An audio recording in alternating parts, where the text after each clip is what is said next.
How to see the matrix. 1. Name an unwanted emotion in your life. 2. List the ways you try to avoid it. 3. Notice that every way you try to avoid it, you actually create it. Yeah.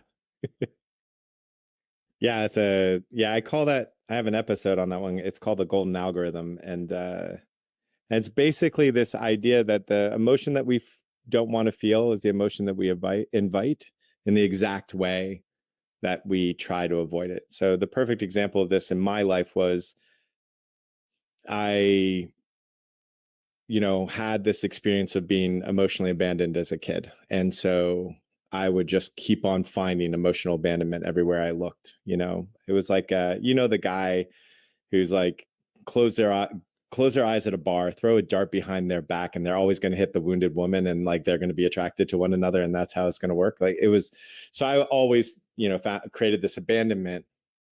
And so when I thought it was coming, when I saw the abandonment, even though maybe it wasn't there, I would harden up. I would like, get angry or something, which of course creates more likelihood of abandonment. So I would try to not feel it. And in the way of not feeling it, or I would like really try to caretake somebody, and that would create resentment in them.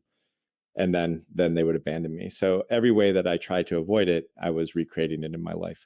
That just goes across the board everywhere. So whether I'm working with a CEO who's like trying to avoid their shame, I can like guarantee that they will do something to create shame and then have to deal with it in the terms of their company, for instance.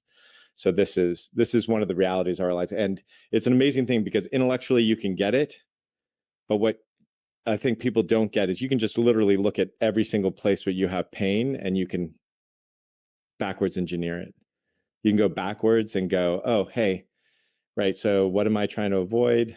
How am I avoiding it? That's how I'm creating it, and backwards engineer it.